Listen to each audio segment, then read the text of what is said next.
Hey howdy everybody, welcome back to our old school RuneScape Road to 1 Billion series. I'm your host, Millennium RPGs, and today we'll be getting into episode 10. But before we get into that, let's go ahead and recap the previous few episodes. We were able to find a way to get consistent bonds through the means of herb runs, and of course we got all the prerequisites for said herb runs out of the way before getting into it. While we were going over those herb runs, I even gave a few of my own personal tips as to how I go about starting up efficient herb runs from the beginning of your account. And I even gave a few higher end goals in case you want to proceed with the herb runs beyond just getting your starter bonds up and going. If any of that sounds of interest to you, feel free to go back into the earlier episodes of the series where we go over a few of the aforementioned details. With that recap out of the way, remember that if you enjoy the episode, like, share, subscribe. If you don't enjoy it, dislike the episode. Leave a comment telling me what you didn't enjoy about it or what needs to be improved. Vice versa, if you enjoyed it, leave a comment. Just fill me in. Okay, let's go ahead and get into the episode. Hope you enjoy. Alright, to kick things off, we're going to go ahead and pick up this bond that we left in from last episode for a measly 4.8 mil. We'll go ahead and activate this because as you can see, we've expired our membership. You can tell by the boxes being locked out. I'll catch y'all when we've finished redeeming this. Okay, 14 days of membership redeemed. We're going to go ahead and move into the next moneymaker. As I mentioned last episode, we're going to go ahead and leave behind the herb runs that we were doing before, primarily because I've done them throughout the entire existence of my main account, and I want to move forward with another moneymaker, but also I want to get into things that I've not really spent years doing. And plus, since we've already knocked out the prerequisites for doing herb runs, we can always go back to it. But for this next moneymaker, I want to go ahead and get my melee stats up to at least 50, so I can do a quest relatively easily. I'll catch you when I've got the equipment to do so. Okay, well, we've gotten all the equipment together for our leveling of the defense. But the thing is, well, I wasn't able to pick up mithril boots, but aside from that, I guess also the obsidian cape, but I'm not dumping that kind of money into this right now, just not for training. Plus, I also realized after getting all the equipment that I'm going to be at sand grabs, so I don't even need this high of defensive equipment. It's kind of just a waste of money right now, but I've got it. I'll catch you at the sand grabs, and I'll see you as we level. I'd like to go ahead and address how short this episode is in comparison to some of the ones that I have uploaded. This process of camping the sand crabs ended up taking roughly 8 to 9 hours. So my apologies for this shorter duration episode. I hope that the results are worth it. I hope that you enjoy the results, but you do have my apologies if this doesn't seem worthwhile to you. But ultimately, I was going to have to go into grinding out these combat levels eventually anyways, because I would like to eventually get into higher level PVM content. And that's going to require some combat grinding. And, there's only so much time in a week, so much time in a day, so regardless of whether I wanted to do it for this episode or another episode, eventually it was going to take time out of a video. So I apologize for the timing in this one, but it was appropriate to the money-making method that I want to move forward with. And I know that it might have been more entertaining for me to go into Slayer and whatnot for making profit while I was leveling, but that would have taken more time out of this video for the moneymaker I wanted to get into. I want to do a separate video with Slayer, and really the more profitable Slayer missions or creatures are higher level anyways, so it's going to take me some time to get to that point regardless. Alright, with combat out of the way, it's time to move into woodcutting. Gotta get it up to 40, and I'll see you as we level. Random deforestation voiceover. 40 woodcutting out of the way, we need to go ahead and knock out our fletching levels.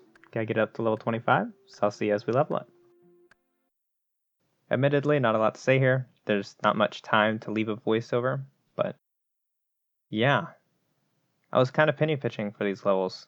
Didn't want to spend too much on bowstrings and didn't want to buy too many logs, so this actually took a little bit longer than it should have. So I realized I said I was done with my combats earlier, but I also realized that it would be helpful to have my Protect from Melee prayer ready to go, so I'm going to go ahead and dump some money into prayer. I'll see you as we level that as well. And this is kind of the reason why I was penny pinching for the previous levels. I know that prayer can be pretty expensive, but I'd forgotten the early levels are not terribly expensive, especially compared to the later levels, and they go by so quick. So I didn't really have to focus so much on penny pinching because it turned out that I had a lot of money left over, but better safe than sorry. And with 43 prayer, we now have access to all of our protection prayers. I now feel comfortable moving forward with the quest, so let's get into that. So the quest that we've gotten prepped for is going to be the Primeknit Trials. We'll go ahead and knock that out. I'll catch you when it's over and done with. Alright, we can mark Primeknit Trials down in our book as another quest taken down. Let's go ahead and get our crafting levels. Oh, I guess thieving levels first. And then we should also have leveled our crafting. Excellent. And I believe fletching after that. So, see how many levels we got. Sweet. Okay. Now let's move forward with getting into Jatizo, or whatever that place is called, so we can unlock access to Niznot. However you pronounce that. Alright, time for the big reveal. Money making we'll be doing is trading balls of wool. You can buy them for 3 to 5 gold pieces from this lady down here. You can sell them back to the Grand Exchange for 160 to 200 depending on the time. Granted, of course, you're going to need to have gold in your inventory. So let me go ahead and withdraw. It's all my gold. I'll dump in. You could probably spend about 50k an hour here. But you make upwards to... I don't even know. I haven't done it since the prices have basically doubled. So I'm going to guess between 1.5 to 2 mil. Maybe 2.2 mil an hour. But we'll see after the hour's done. See you in an hour. Alright, that's an hour of buying balls of wool. So let's go ahead and see what the collection is after spending, just about 50k. So, I've got it in a separate tab here so it's not so easily revealed to myself, so I don't spoil it for myself, but 12 grand, not half bad. Let me price check this real quick. It's not the most accurate way to tell how much you actually make per hour, but just for a quick reveal, nice. It would be nice if we could make 2 mil in an hour. I guess we'll find out when we actually sold it to the Grand Exchange. Thing is, I won't be slow selling it, so I would recommend slow selling it. You don't want to burn out the economy on demand for balls of wool, so sell it for high. But I'll be seeing y'all at the Grand Exchange, and I'll make up my mind as to what price I want to sell these for. So I'm just going to go ahead and put these in for 160 each. They were marked at 143, but I've also seen them go as high as 200, so it shouldn't take terribly long to sell these, but at the same time it shouldn't instant sell, so people shouldn't be trying to dump them all of a sudden for fear of losing cash. I don't know. I'm not sure how flippers do on large quantity items. I don't flip large quantity for the most part. But we'll go ahead and post these and hopefully they sell between this episode and next. Speaking of the economy for balls of wool, I wouldn't recommend doing it for more than an hour or two a day, because if too many of y'all hop onto it, it will crash the demand for these things and you will ruin the moneymaker for yourselves, and by then I'll probably already moved on to the next moneymaker, but be cautious. Not to mention, you don't want to burn yourself out on it, because the whole point of doing these things is to find a way that's not as boring as the other grinds as you've been doing. Just kind of mix this in with your other moneymakers. Hope it helps. But now I'll catch you on the flip side. So, to sum up our bank, it hasn't really changed much. In fact, it's gone down, because we had to buy the equipment and buy strings and logs and the like for leveling and all this nonsense. I even bought prayer potions I didn't need any of.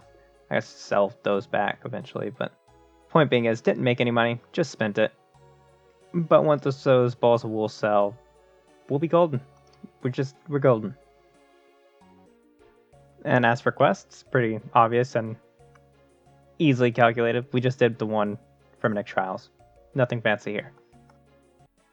But for our total level, this blew up. I mean, with the combat training and the experience that we got from the Primeknit Trials, the prayer levels that we got, the crafting and the woodcutting levels, or excuse me, the fletching and woodcutting levels, it all adds up. So we got our total level over 750, and that is great. And that pretty much wraps up today's episode. Some last minute remarks. This moneymaker really blew up. I mean, yes, I'm making the assumption that these will even sell, but that's based on years of having done this. They will sell. Maybe not for the 200 that I've seen them go as high as, but I wouldn't be surprised if they did. Overall, moneymaker is definitely worth it. I guess you just have to take my word on that at a certain point, seeing as you haven't actually seen any proof of it selling. You'll see that next episode, so if you want to hold your horses until then, be my guest. And even if this moneymaker blows up in my face, it's not necessarily going to blow up in my face. I only spent 50 grand and an hour on it. But if it doesn't turn out well, I still got some serious combat progression through this. And unlocking my protection prayers opens up some other moneymakers I'd like to get into anyways. So, yeah, no, this couldn't have gone better as far as I'm concerned. I hope you enjoyed it. Again, these kind of moneymakers are based on demand. So if you oversupply the market, the market will crash. So if you find yourselves not selling them for as high as you want to be selling them, you could lower the price a certain bit, but give it a break. The demand will return. People need strings for their amulets and moneymakers through that. So just be patient with it. Go do something else for money. Come back to this later. You will be solid. But that's about all I got to say on this. I hope that you enjoyed the episode. If you did, like, share, subscribe, as I said at the beginning of the episode. Leave a comment, please. Let me know what you thought of it, what you think